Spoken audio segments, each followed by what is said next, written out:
Tokyo Revengers episode yang ke-10 dibuka dengan sebuah pengulangan cerita singkat yang luar biasa menarik. Karena tepat setelah mengingat semua kehebatan yang dimiliki oleh Taiju Shiba, Inoue pun lagi-lagi kembali berkata kepada Sano Manjiro dan juga semua anggota geng Toman lainnya. Menyerahlah Mikey, karena tidak peduli apapun yang kau lakukan, nyatanya kau ini tidak akan pernah bisa mengalahkan kehebatan dari seorang Taiju Shiba. Jadi daripada kau terus membuang energimu dan juga membuang-buang nyawamu, maka lebih baik kalian menyerah saja dan tinggalkanlah tempat ini dengan cepat. Tapi ternyata sebuah hal yang sangat mengejutkan malah terjadi di hadapan kita semua. Mengingat pada satu panel yang sama ini, Mikey pun akhirnya mampu berdiri lagi dan dia pun segera berjalan untuk mendekati Taiju Shiba lagi. Melihat semua hal itu di depan matanya, Taiju pun dengan penuh kesombongan segera menyambut kedatangan dari Mikey dan juga berkata seperti ini kepadanya. Haha, ternyata kau ini cukup tangguh juga ya. Padahal aku baru saja menghantammu, menggunakan semua tenaga dan juga semua kekuatan yang saat ini aku miliki. Tapi nampaknya hal itu masih belum cukup untuk bisa membuatmu menyerah. Oleh karena itu pada pukulan selanjutnya, aku pun akan memastikan bahwa kau tidak akan pernah bisa bangkit lagi. Menyaksikan perbedaan kekuatan yang luar biasa besar antara Taiju dan juga Sano Manjiro, Takemichi dan juga semua teman-temannya yang melihat hal ini seketika menjadi sangat panik. Sampai pada satu panel yang sama ini, dia pun langsung berkata di dalam hatinya, "Hah, sial, jika begini terus, maka Mikey lah yang akan berada dalam bahaya." Mengingat Taiju Shiba yang saat ini dia lawan, sudah tidak akan ragu lagi untuk mengajarnya, bahkan sampai membunuhnya. Apalagi kekuatan dari Taiju Shiba sungguh luar biasa besar. Hingga sebelumnya dia pun mampu membuat Mikey tumbang hanya dengan satu pukulan saja. Namun di tengah ketegangan ini, sebuah hal yang luar biasa gila akhirnya kembali ditunjukkan di hadapan kita semua.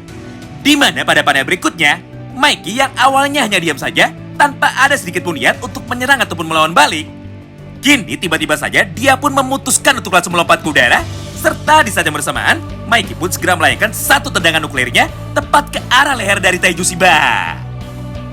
Hingga pada akhirnya Taiju pun seketika langsung tumbang dan juga terjatuh di lantai. Dengan posisi matanya yang sudah putih semua dan mulutnya mengeluarkan busa. Bahkan akibat dahsyatnya tendangan nuklir dari Sano Manjiro, Taiju pun seketika langsung pingsan dan juga tidak mampu bangkit kembali. Nah, di momen inilah suasana di dalam medan tempur tiba-tiba saja menjadi hening. Karena nyatanya tidak ada satupun dari mereka yang menyangka bahwa ketika Mikey sudah memutuskan untuk bergerak, maka monster sehebat dan juga sekuat Taiju Shiba ternyata bukanlah sebuah ancaman yang berat bagi seorang Mikey yang tidak terkalahkan. Bahkan Koko dan juga Hakai yang saat itu masih nampak sangat terkejut akhirnya mulai berkata, "Hah? Mana mungkin Taiju bisa tumbang hanya dengan satu kali serangan?" Namun bukannya menjawab dan memberikan respon atas semua ucapan yang dikatakan oleh Hakai dan juga Koko. Pada momen itu, Mikey pun malah berbicara seorang diri sambil mengeluarkan sebuah jimat milik Baji yang saat itu selalu dia bawa kemana-mana. Dengar, semenjak Baji dan juga Shinichiro Sano sudah mati, aku pun saat itu langsung memutuskan bahwa setiap malam perayaan Natal, aku akan terus berkendara keliling kota bersama dengan Baji dan juga Shinichiro Sano. Mendengar semua ucapan itu, Takemichi yang nampak penasaran pun akhirnya ikut bertanya juga mengenai apa maksud dari ucapan yang baru saja dikatakan oleh Mikey. Hingga pada panel berikutnya, Mikey pun seketika langsung menjawab pertanyaan dari Takemichi dengan berkata seperti ini. "Takemichi, motorku adalah sebuah kenang-kenangan dari kakakku. Karena itu adalah hadiah ulang tahun yang sangat berharga dari dirinya. Begitu pula dengan jimat ini, di mana Bajilah orang yang pertama mempunyai ide untuk membeli jimat ini. Tepat ketika geng Toman generasi pertama baru saja didirikan. Oleh karena itu, setiap kali aku membawa jimat ini dan menaiki motorku untuk berkendara keliling kota, maka di saat itu jugalah aku pun seketika dapat merasakan kehadiran dari Shinichiro Sano dan juga Baji di sampingku."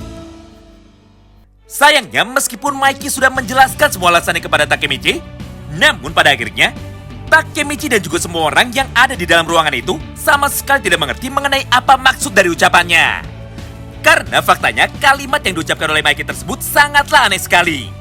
Bahkan di dalam mangganya sendiri, penjelasan mengenai Mikey yang bisa merasakan dan mendengar suara dari Baji baru dimunculkan secara langsung di dalam mangganya pada chapter 273. Tapi jika dijelaskan di sini semuanya bakalan panjang banget.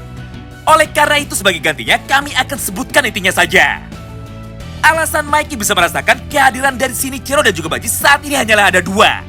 Yang pertama, karena Mikey memiliki dua kepribadian, yaitu Mikey versi normal dan Mikey versi Dark Impulsivity. Nah, Mikey versi Dark Impulsive inilah yang tahu mengenai apa yang sebenarnya terjadi kepada dirinya. Mengingat Mikey versi asli sebenarnya sudah mati sejak dirinya masih kecil, atau sejak dia masih berusia 8 tahun akibat terjatuh dari tangga lantai 2 rumahnya.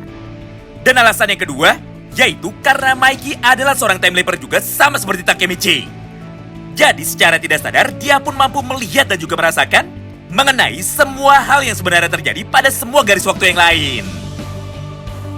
Namun semua penjelasan mengenai hal itu hanya ada pada ending manga Tokyo Revengers, yaitu pada chapter 278, alias masih sangat jauh sekali dari versi animenya. Jadi saat ini kalian tidak perlu khawatir, karena di dalam versi animenya terdapat sebuah penjelasan yang jauh lebih logis daripada semua cerita rusak yang ada pada ending manga ini. Simpelnya, Mikey bisa tahu kemana Mitsuya dan juga Takemichi pergi karena Emma meminta Mikey untuk mencari Takemichi demi membantu Hina untuk menyelesaikan masalahnya dengan Takemichi, atau demi membuat Takemichi dan juga Hina berbaikan. Nah, setelah Emma meminta Mikey dan juga Draken untuk mencari kemana perginya Takemichi, barulah di saat itu Mikey pun seketika tersadar bahwa kemungkinan besar Takemichi dan juga Mitsuya nekat pergi menyerang geng Black Dragons walaupun mereka tidak memberitahu semua anggota dari geng Toman. Setelah beberapa saat berlalu dan setelah Taiju sudah mampu kembali sadar dari pingsannya, dia pun tanpa banyak basa-basi seketika langsung berteriak menuju ke arah Mikey dengan berkata seperti ini. "Woi, pertarungan ini belum berakhir, karena aku tidak akan membiarkan kalian untuk bisa pergi meninggalkan lokasi ini." Tidak hanya itu, karena pada panel berikutnya, Taiju pun kembali melanjutkan semua perkataannya. "Koko, cepat panggil 100 orang anggota kita dan bawalah mereka semua untuk masuk ke dalam ruangan ini." Namun ternyata sebuah hal yang luar biasa mengejutkan akhirnya malah kembali terjadi di hadapan kita semua. Di mana pada panel berikutnya, Koko pun terlihat sangat terkejut, hingga dia pun dengan cepat langsung menjawab semua perintah dari Taiju sebelumnya. "Bos, kita sudah kalah.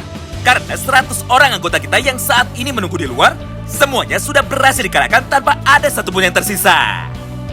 Mendengar semua ucapan dari Koko itu, Taiju pun segera berlari menuju ke arah luar gedung untuk mengecek dengan mata kepalanya sendiri. Di mana pada momen itu, nampak Draken yang sedang terduduk di tangga depan gereja sambil berkata seperti ini. "Hah? Sepertinya pertarungan kalian di dalam gedung saat ini sudah selesai. Karena aku pun juga baru saja menyelesaikan dan mengalahkan semua anak buahmu dalam pertarungan 1 melawan 100. Wow, gila banget ya. Setelah mendengar semua perkataan dari Draken dan melihat secara langsung kondisi dari semua anak buahnya yang sudah terkapar di tanah, Taiju pun seketika terkena mental sampai dia pun tidak mampu berkata apa-apa lagi. Oleh karena itu, Mikey yang saat ini sudah berada di luar untuk menyusulnya akhirnya kembali berkata seperti ini kepada Taiju Shiba. "Taiju, Black Dragons adalah sebuah geng yang kuat. Tapi kalian tidak akan pernah bisa membuat sebuah era baru di dalam dunia berandalan. Hal itu sama seperti dirimu yang luar biasa kuat, tapi sayangnya kau sama sekali tidak memiliki hati. Jadi mulai sekarang, sebaiknya kau duduk dan melihat saja. Karena Toman-lah yang akan menciptakan era baru, dan Toman jugalah yang akan menjadi geng nomor 1 di seluruh dunia berandalan." Dan dengan itu, maka pertarungan antara geng Toman melawan geng Black Dragons generasi yang ke-10 akhirnya sudah selesai, dengan hasil sebuah kemenangan besar bagi geng Toman generasi pertama. Nah, menariknya, tepat setelah mereka sudah selesai merayakan kemenangannya, tiba-tiba saja Takemichi yang sudah kehabisan tenaga dan terluka cukup parah, akhirnya langsung pingsan saat itu juga. Beruntung pada satu momen yang sama ini, Mitsuya pun dengan sigap berhasil menangkapnya dan juga menggendongnya. Serta dia pun dengan penuh kebanggaan, seketika mulai berkata kepada semua orang, khususnya kepada Mikey.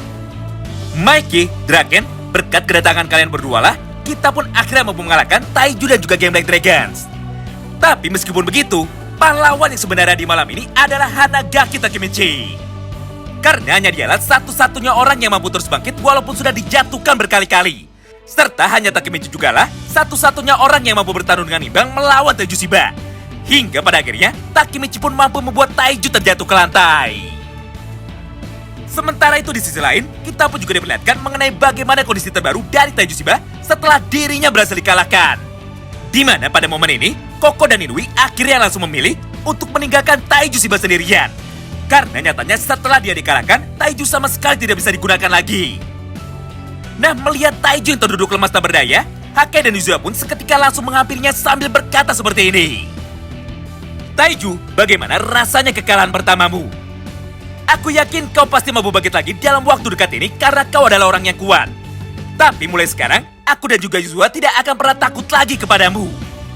Jadi jika nanti kau masih ingin terus mencoba untuk menyakiti kami berdua, maka akulah orang pertama yang akan meladenimu untuk bertarung lagi. Begitu pula dengan Yuzua, di mana pada panel berikutnya, giliran Yuzua lah yang mulai berkata seperti ini kepada Taiju Shiba. Taiju, jika setelah pertempuran ini kau masih tetap tidak berubah, maka kau ini adalah orang yang bodoh. Tidak hanya sampai di situ, Yuzua pun kembali melanjutkan semua perkataannya. Dengar Taiju, semenjak kematian dari ibu, sikapmu menjadi sangat berbeda. Di mana kau malah menjadi seorang yang pendiam, dan kau pun selalu memendam semua kesedihanmu dengan seorang diri. Oleh karena itu, mulai sekarang kau harus bisa terbuka kepada kami berdua. Karena nyatanya kau ini tidak sendirian, mengingat masih ada aku dan juga Hakai Shiba. Jadi cepatlah berubah dan datanglah kepada kami sebagai seorang kakak lagi. Scene pun kini berpindah. Setelah beberapa saat berlalu, kita pun akhirnya kembali diperlihatkan sebuah momen yang luar biasa mengejutkan dari Takemichi dan juga Hinata.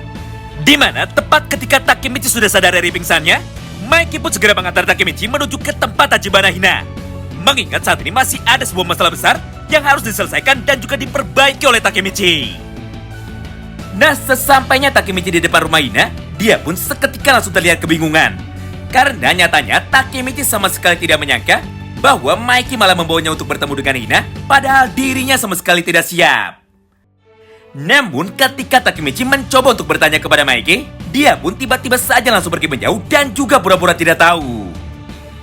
Sementara itu di sisi lain, Hina yang melihat Takemichi datang dengan kondisi wajah yang nampak sangat babak belur, akhirnya mulai bertanya kepada Takemichi. Takemichi, apakah malam ini kau terlibat di dalam sebuah pertarungan lagi? Mendengar semua hal itu, Takemichi yang pada saat itu masih terlihat sangat kaget, akhirnya tanpa sadar mulai mengeluarkan air matanya dan menangis dengan sangat kencang sekali sambil berkata seperti ini. Maafkan aku Hina, karena aku telah berkata hal yang buruk kepadamu. Oleh karena itu, walaupun aku tahu jika aku ini adalah seorang berandalan dan ayahmu adalah seorang polisi yang tidak setuju dengan hubungan kita, namun pada akhirnya aku sendiri pun sama sekali tidak bisa melepaskanmu. Jadi entah apapun yang akan terjadi ke depannya, aku pun akan terus berada di sampingmu. Dan tidak peduli seberapa banyak kau mati terbunuh di masa depan, maka aku pun pasti akan selalu kembali lagi ke masa lalu demi bisa menyelamatkanmu serta membuat sebuah masa depan yang bahagia bagi dirimu dan juga semua orang. Nah, setelah melihat Takemichi dan juga Hina yang sudah berbaikan, dan setelah melihat semua hal yang baru saja terjadi pada malam ini, Draken yang saat itu sedang berdiri di samping Mikey akhirnya seketika langsung berkata, haha, dia sangat lemah terhadap perempuan dan dia pun sangat lemah di dalam pertarungan.